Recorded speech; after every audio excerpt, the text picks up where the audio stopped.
Brian Kenny, you're a man of many things, but you're a master of nothing. Brian Kenny, you're a man of many traits, but you're a master of nothing.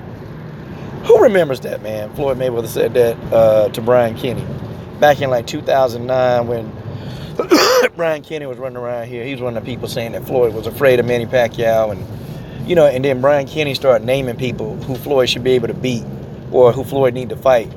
And Floyd was saying, but you're not a promoter. Who remembers that? And of course, all the people who Brian Kenny named, Floyd Mayweather ended up beating all of those people. He beat every last one of them. And that's really, really, that's extremely funny. I found it funny because, Brian Kenny was like Floyd Mayweather, that's one of Floyd's number one haters back in the day.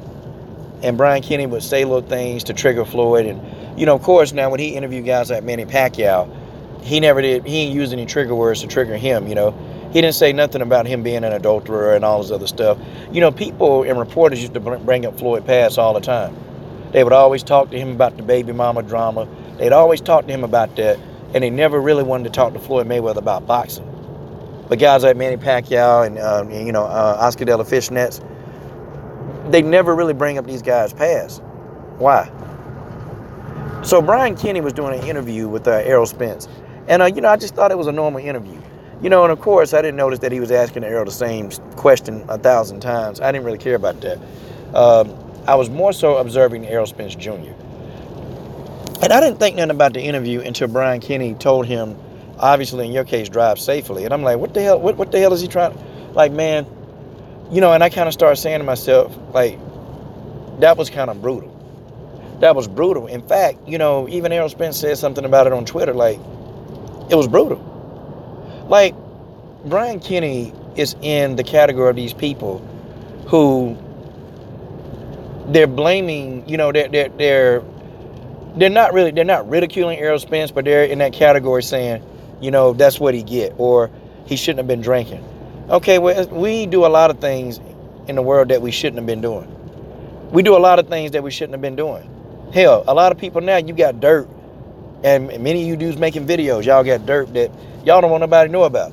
And if people probably knew some of the dirt that you guys have done in the past, then you probably go hide and run away or do whatever. But people act like Errol Spence isn't human. Yeah, he made a mistake. He was drinking. And I acknowledged, he was drinking. And, people say, well, he shouldn't have been drinking like you perfect. He shouldn't have been drinking? Okay, well, he was drinking. But, that's not, any excuse to wish ill will on the guy. It's just not any excuse. Errol Spence, he's not a bad guy. He's a good guy that just made a bad mistake. He was drinking and he got behind the wheel of a car. That's not safe. But, it's funny, man, how people and reporters used to always bring up Floyd past. He would do these sit-down interviews, and all the reporters wanted to talk about was that domestic violence that, they still can't prove really to this day. But that's what they want to talk about. They want to talk about that. And these same reporters, they don't want to talk about Oscar De La Hoya's past. Nah, they don't want to talk about his past. They don't want to talk about how this guy, raped a 15-year-old. They don't want to ask him about that. They don't want to ask him about the fish nest. They don't want to ask him about the kitchen utensils. They don't want to ask Oscar about the DUIs that, he's been driving drunk. And Oscar De La Hoya done been under the influence many times. But they don't ever want to ask him about that. They don't want to ask Ricky Hatton about his drug addiction. They don't want to ask Tyson Fury about him using cocaine. They don't want to ask these questions to these guys, but they pick certain fighters that they just want to ask all these crazy questions to, and they keep asking them. As if the past, going to relive itself, or, if they want these guys to keep apologizing for the past. So I got a rule, man. I don't apologize for nothing twice. I apologize, and those that accept it can, and if they don't, then, well, that's just what it is. I just move on. But I thought Brian Kenny was out of line asking him or saying that to him. Like, really? Really? And of course he did it on purpose. I mean, that's who Brian Kenny is. A guy, and Floyd Mayweather said it best, a guy who's never laced up a pair of gloves in his life. Isn't that funny? They can have guys commentating on boxing, giving blow-by-blow analysis, and they've never been in a fist fight. Hell, Brian Kenny probably was a guy in school, man. that they probably had to protect him, man. Brian Kenny probably was a snitch in school. And he was talking about, yeah, I have been in a fight. Like what? Like a elementary school fight, Brian Kenny? This guy don't know anything about boxing. Brian Kenny knows nothing about boxing. It's amazing. I mean, he knows a little bit about baseball, but, you know, he knows nothing about boxing. And they always have this idiot talking boxing. Him, Stephen A. Stupid. They don't know nothing about boxing. But, you know, it is what it is. I'm glad Errol Spence kind of said something about this, man. And I think a lot of people, you know, need to come out and speak out about this, man. It's stupid.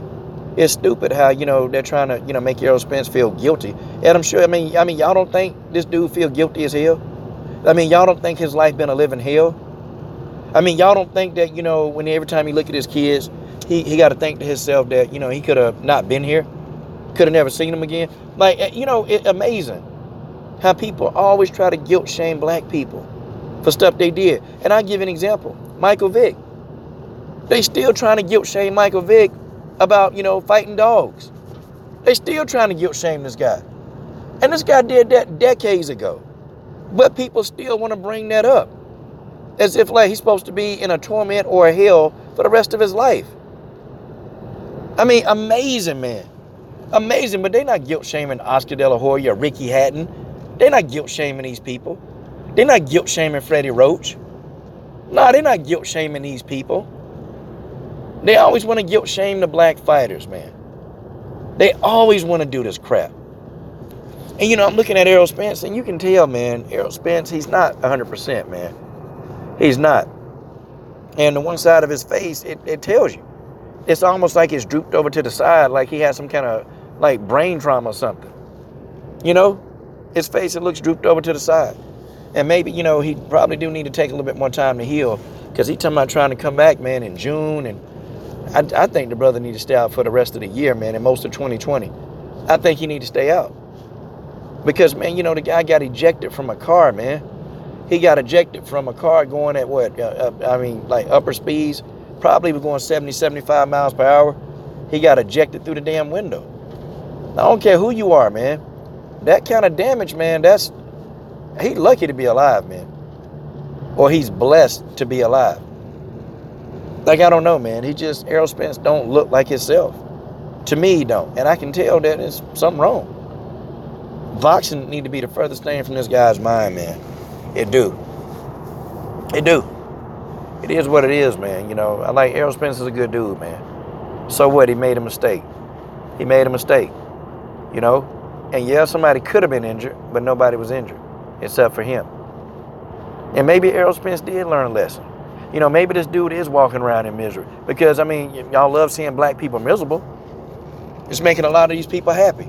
I mean, people had the audacity to make videos. Guilt shaming this guy. Guilt shaming him. He don't need to be guilt shamed. He apologized. That's it. He don't need to answer for this no more. He don't need to come out and say, Errol Spence Jr. don't need to do anything anymore. Except for worry about his family and get himself back on track to where he need to be in life.